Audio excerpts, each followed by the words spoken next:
country. 25,000 boys has come through that mentoring program. You did? Welcome.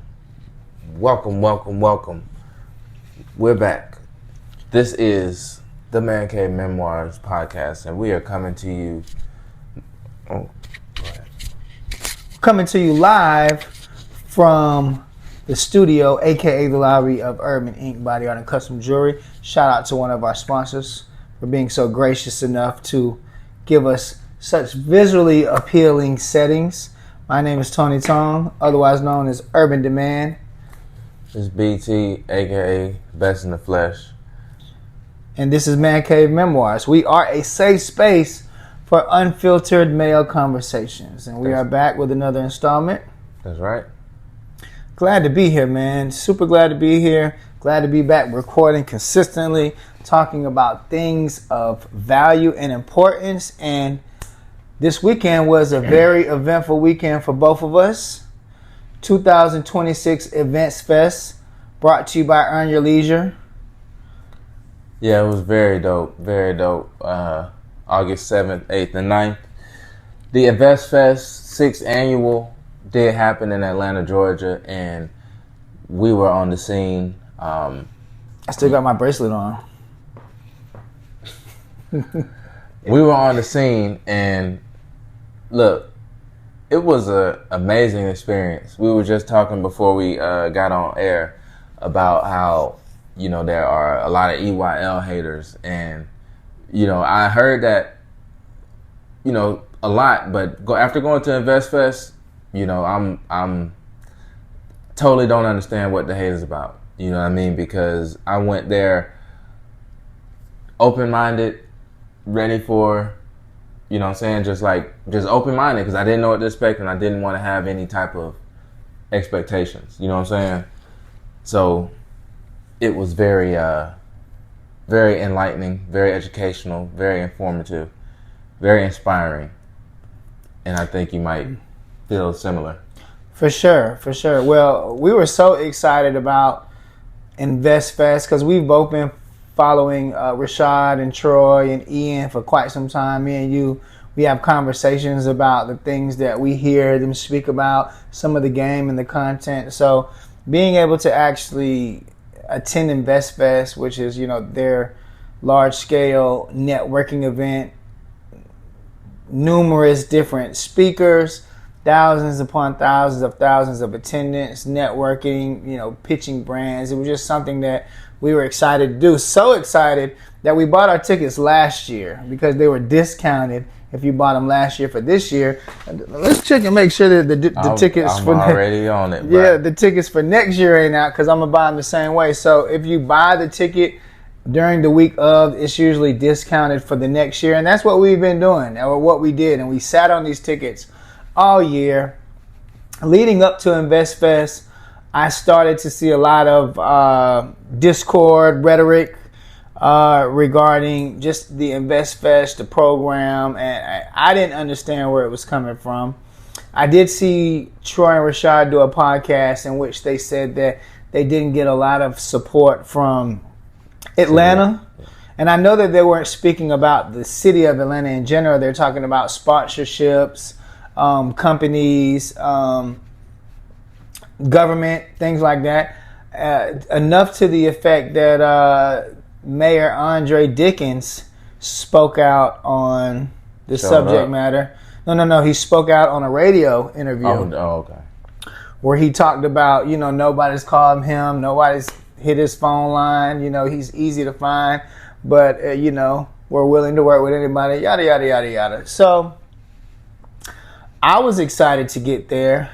And interesting you say that, though, because they were all on the stage together, and he was saying, you know, Atlanta's the place, number one place in the world to start a business, and, you know, we're supporting the InvestFest. This is a partnership now. So you can tell that there was some tension that was, I don't know, maybe it was relieved, maybe it was, you know what I'm saying, sorted out. Well, that's what he said on the stage. He said, you know, me and these gentlemen have had our conversations of hashing things out, and I'm excited to see what happens next year, and da-da-da-da-da. But I seen the energy online previously to attending that was just weird. You know, it wasn't even like the energy from the mayor or in response to what they said. To me, it seemed like an attempt to discredit the initiative and the event that these two,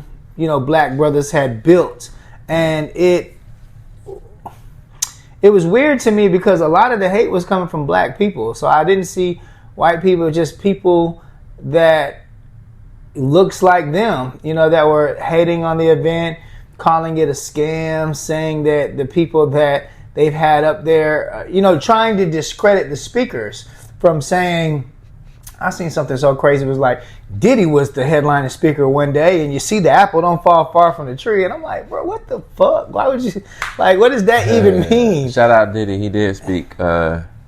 He had one of the best panels or whatnot, because his panel, it was prior to the whole DeLeon, he spoke out against ownership, and he spoke about the business of his deals, and he spoke about a lot of things that people think in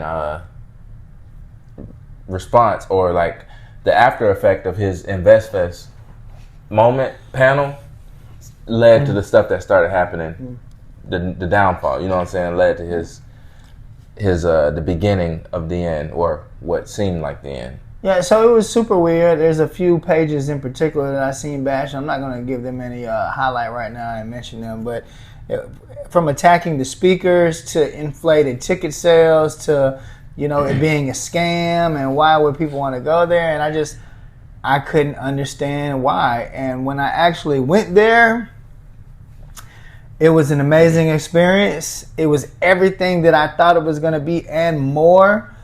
I plan on attending every year that I can. And yeah, man, it was probably one of the most meaningful events that I've ever attended.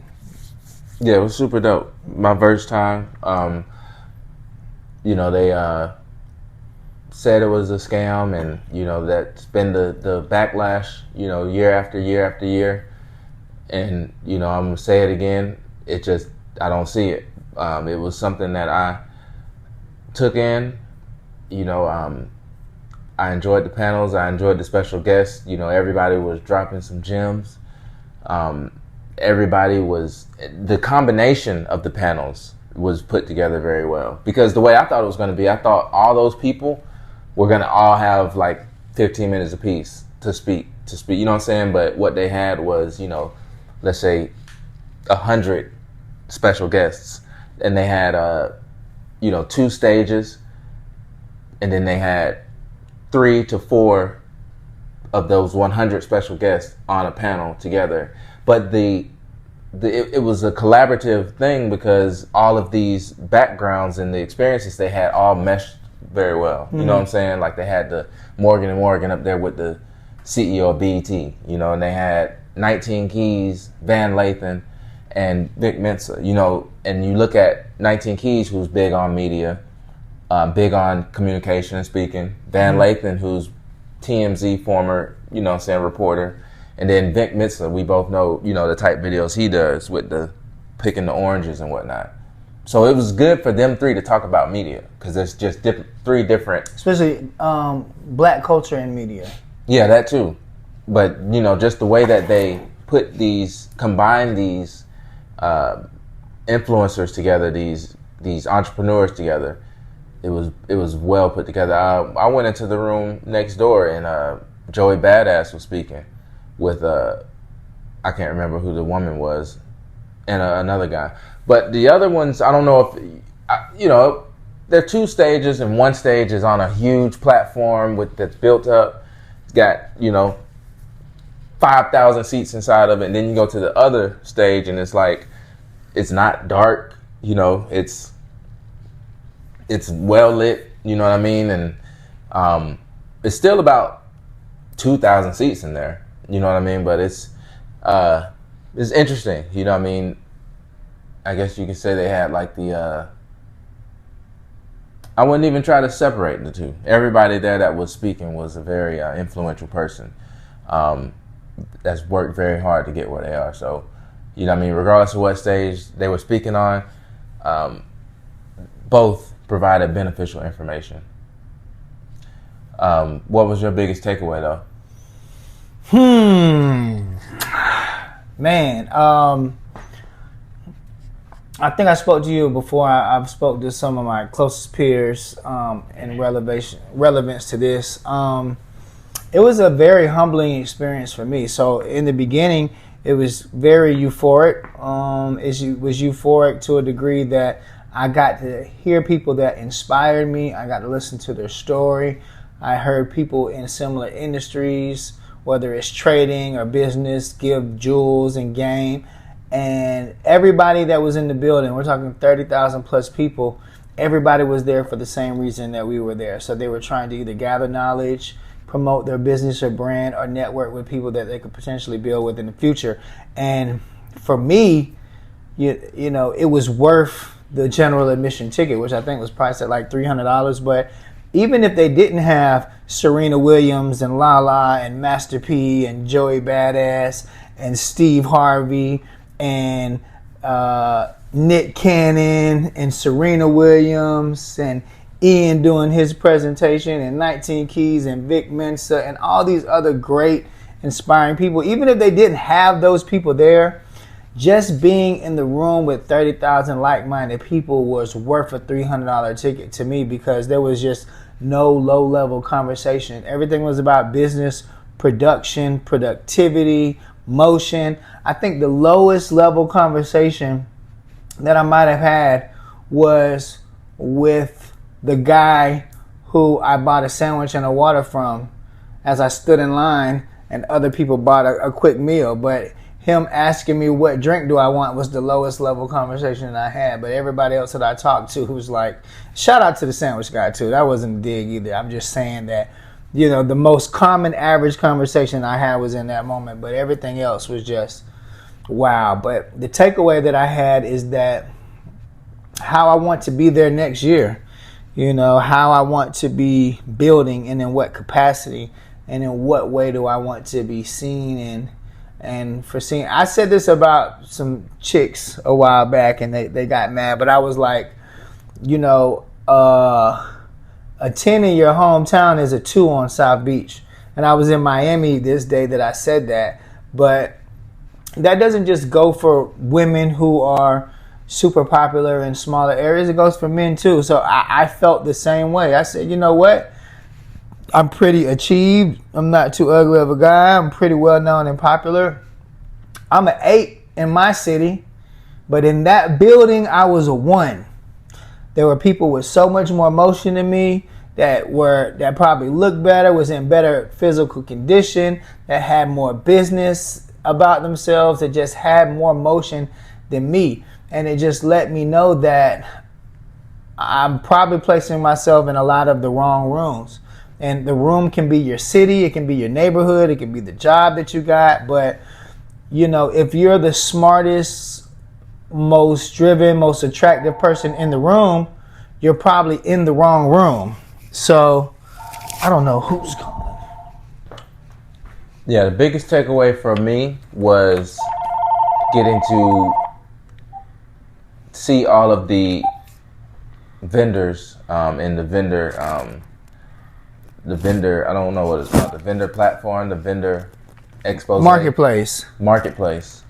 Yeah, it was, I think, around 700 vendors in there, and it was just row upon row on top of row of vendors, and it was just a bunch of stuff that just let you know that there were so many different ways that you can become an entrepreneur, so many different ways that you can do business, so many different ways that people are getting to it out here, from doctors to fragrance specialists to barbers to just arts credit and crafts, repair, tax consultants, just estate everything. planning, everything, and it was like, you know, coming from the town I live in, town we live in, it was just beautiful to see this type of motion happening. You know what I mean? To be on display. And also, where else? This is just going back to the whole scam accusation. Where else are you going to pay $300 for a ticket to be in the same room as Steve Harvey, Nick Cannon, Morgan and Morgan, BT CEO, Serena Williams? I mean, just Master where else does that happen? It doesn't.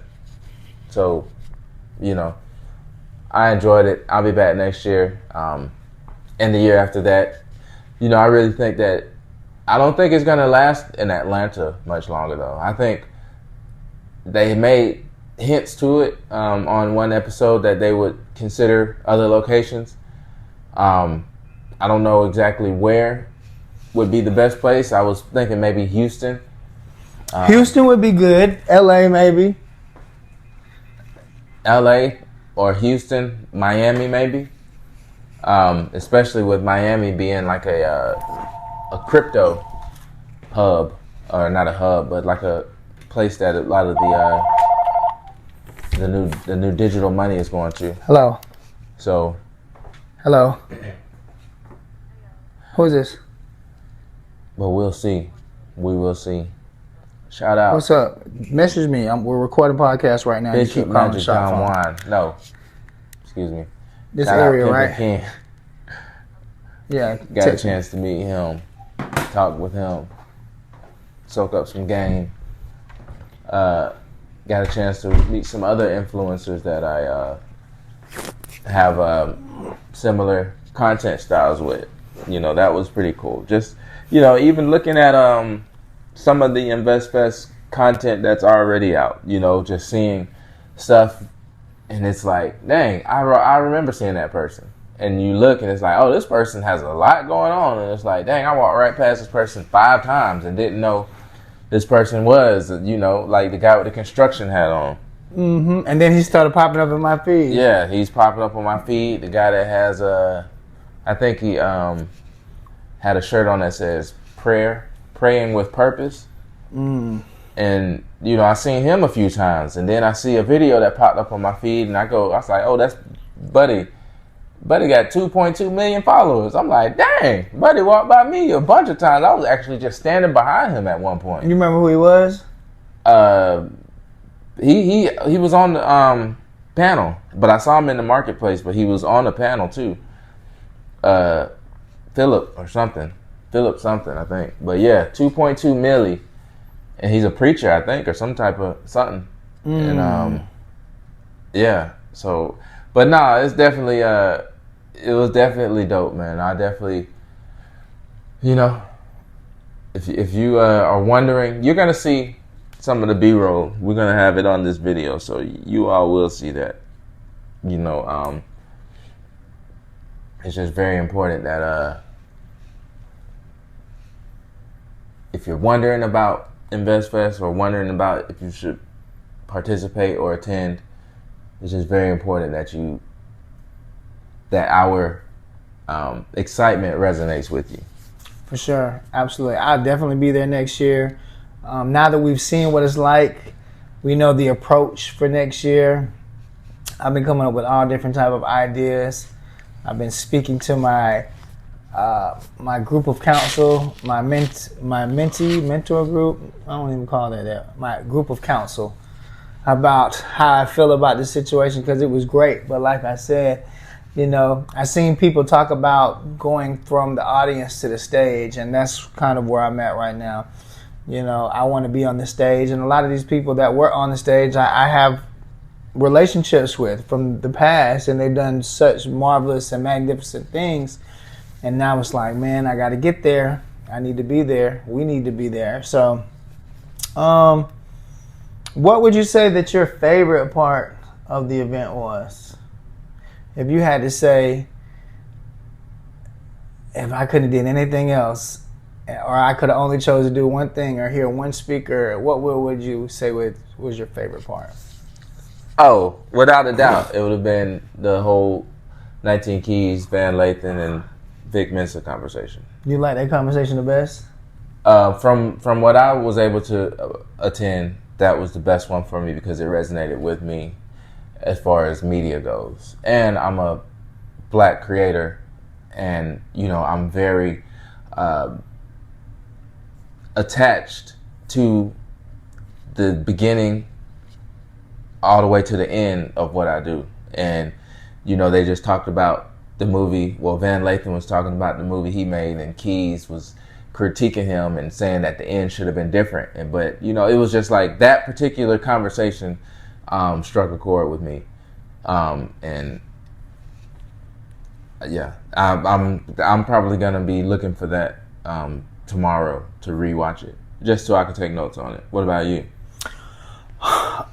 It's very difficult to say what my favorite part was. It was just, great from beginning to end. I mean, the most boringest part was my ride back to the Airbnb. So, I don't know. I mean, if I had to say my favorite, I would probably say I enjoyed the conversation with Terrence J interviewing Nick Cannon and Steve Harvey. Steve Harvey is just a very comical, naturally funny guy, and a lot of the things that he said resonated with me. If I would have to say the most meaningful piece outside of networking, they closed on Sunday with a presentation from Ian Dunlap, the master investor, and he was just dropping jewels and jewels and game and game.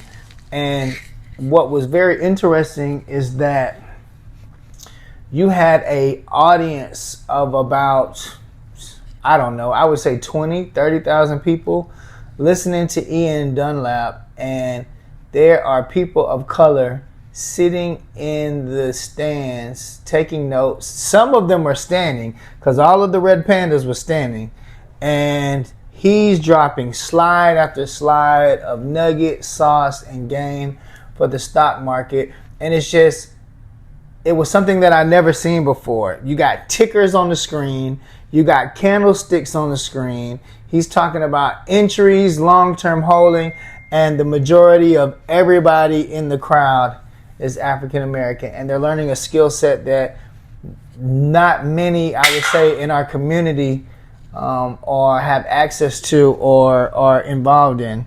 So in Valdosta, Georgia, where we're from, I just, outside of maybe a handful of people that we know, I don't really see people talking about trading stocks or anything like that. But you got an auditorium full of people who are taking notes from him giving sauce on the stock market and just trying to help his community achieve generational wealth and be financially literate. So that was very, very special for sure. That was probably my favorite moment. Ian Dunlap, and then hearing Steve Harvey speak. But this guy that Jim Jones interviewed, I don't know his name, but it resonated with me. He owns, I'm going to tell you his name, pull him up. He owns Cloudy Donuts. But he's having this song with Jim Jones. I can relate to Jim Jones because, Jim Jones is from the streets. And he's interviewing this guy from Cloudy Donuts. I think his name is, I don't know, his 7 Streams. Derek Falcone. Oh, yeah. From Baltimore, ain't he? Yeah, from Baltimore. 7 Streams. But he talks about being in prison. And I might be able to see it, I might not. He talks about being in prison, coming home broke, investing in a restaurant, it going horribly bad. He invested in another restaurant, it going horribly bad. And then he ends up launching a donut store that is successful. He has a great product. He scales that to 3 different locations. And now he's a millionaire from selling donuts. And the funny thing is that he doesn't eat donuts and he don't like donuts and he don't give a fuck about donuts. And he voiced that in this interview. But that just shows you that sometimes the thing for you ain't what you like. What you're good at isn't what you think is going to be. So this man's making $1 million and he don't really, eat donuts. But he has a great brand. Y'all go follow him. Derek Falcone, 7 Streams. He also drops a lot of game, but Cloudy Donut Company on Instagram. This is the page. And he has a location in Brooklyn, Atlanta. Where else you got one at? But yeah, man, selling donuts. You know, so him just being a guy who was formerly incarcerated, came home, hustle after hustle, just applied it to whatever works. And, you know, that took off. So like me, just hustle after hustle after hustle. I had no idea 15 years ago that I would be putting trays in people's mouth and making gold teeth. But I just tried a bunch of things, and that was one that I just naturally was good at. I was able to build it and scale it. And that's one of my primary businesses today. So that story just resonated a lot with me. Yeah, that's another good combination. Jim Jones interviewing old buddy 7 Streams. I didn't know that's who it was when you said Jim Jones was on stage with someone, but yeah, that's a great combination. They put these interview panels together very well to where they, you know, the interviewer, like the Steve Harvey, Nick Cannon being interviewed by Terrence J. You know what I mean? That was like a whole episode of 1 to 6 in Park. You know what I mean? Like the way the vibe, the way the conversation flowed. You know what I mean? That puts you in the mind state of being watching 106 Park in 2006 or something. You know what I mean? Like they coming in there promoting what's the movie? Love Don't Cost a Thing or something. Mm-hmm. You know what I mean? And then they on stage joking and cutting up and okay, let's cut to this Nick Cannon video type vibe. You know, so yeah, that was pretty dope. Definitely be looking for the full recap to watch all these panels again, because I would like to see some of the other ones that I missed. What else? Let me see. I don't know, man. I paid $25 a day for parking. I guess you pay for convenience. It's okay. $25 3 days in a row. Yeah, it's not bad. It's not. What else did I do? I actually was trying to be as conservative as possible. I packed sandwiches and everything. It's a good idea. I definitely didn't care for didn't care for all the. I mean, yeah, it was a lot of vendors, food trucks, and you know things like that. That's not what I went for, because you know there's a lot of other food in the A, you know what I mean? But what I was there for was strictly networking, strictly inspiration, strictly eye-opening stuff, you know what I'm saying? So I think I got all 3 of those. Do you know that Trinidad James shot a music video in InvestFest and we didn't even see it happening? Yes, bro. That's what's up. And he signed Shout out Trinidad James. I met him before. He's a pretty cool dude, man. And I guess he jumped on the Waffle House song remix that's going viral. So he had the Waffle House guy in there. I just followed him. He followed me back. It's pretty cool. I think he actually works at the Waffle House still. It's crazy. Probably. I mean, he getting a lot of whatchamacallit. I don't think he reached the point to where he can just stop working yet. You know what I mean? Nah, not at all. Because the song, he dropped it, I think he said last January. I'm going to let you listen to it when we get off air. But he's actually showcasing the vendors and everything, going through, buying stuff, trying stuff on. Trinidad James, full music video in InvestFest. That was pretty cool. What day did he record it? I don't know. We missed it. He probably recorded that during, like, one of the big, during... You know what I'm saying? Like Steve Harvey and them talking or something. He probably recorded during one of the big speaking. That was brilliant. James. He almost got $1 million.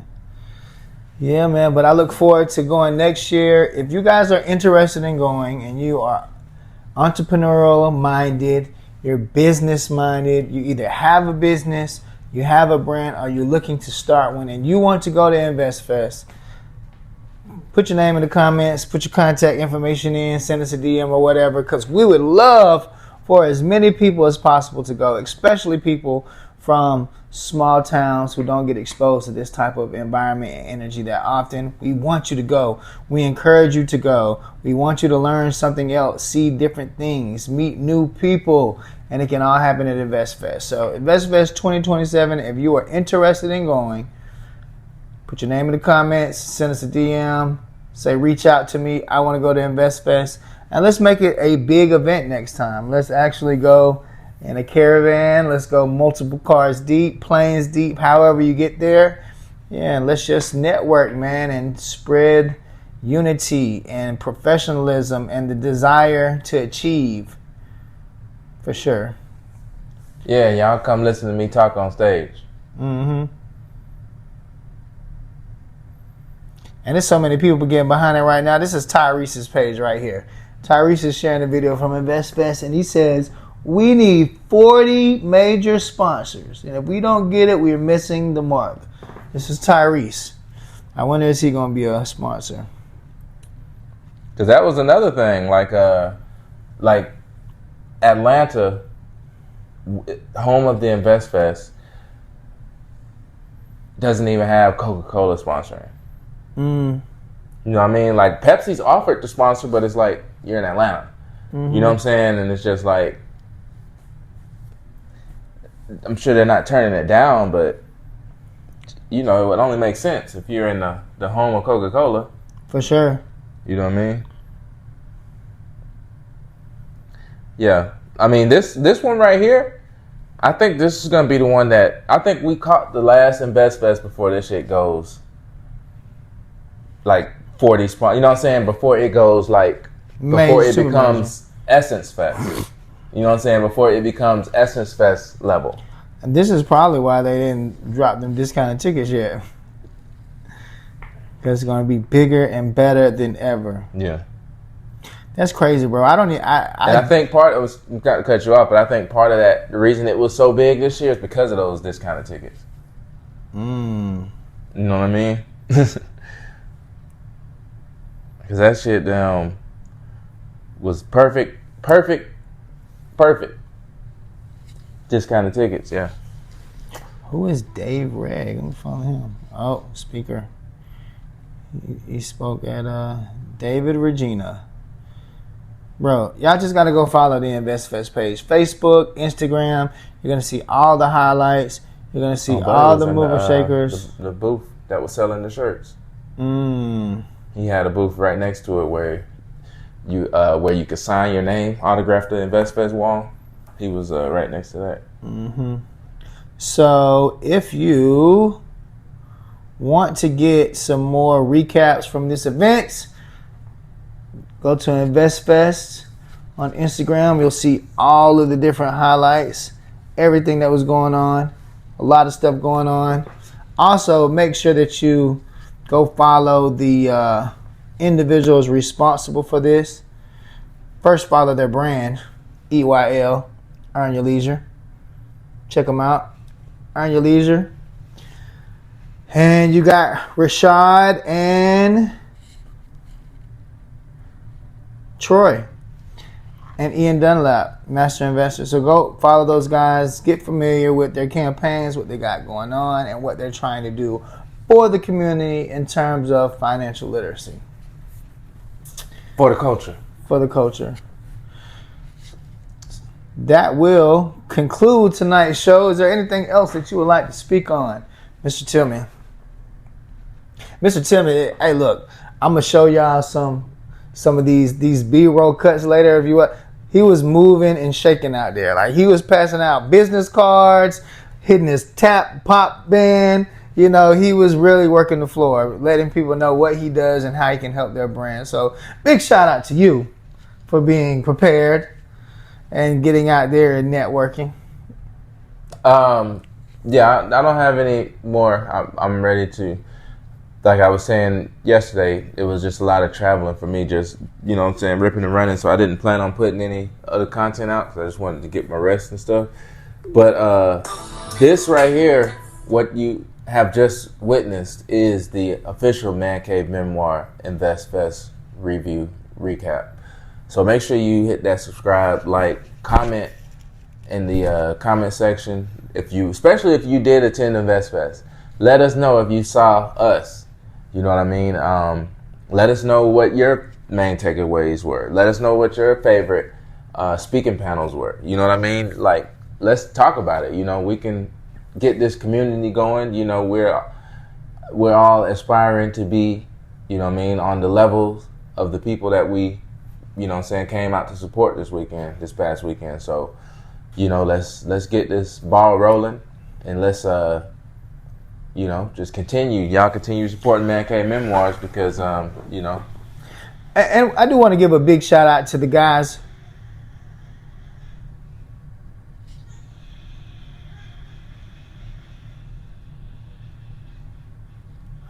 I want to do a big shout out to the guys who actually are from the smaller areas that went. There were some guys. Sorry, we heard a weird noise. But the guys from Madison, Florida that had the clothing line, big shout out to them.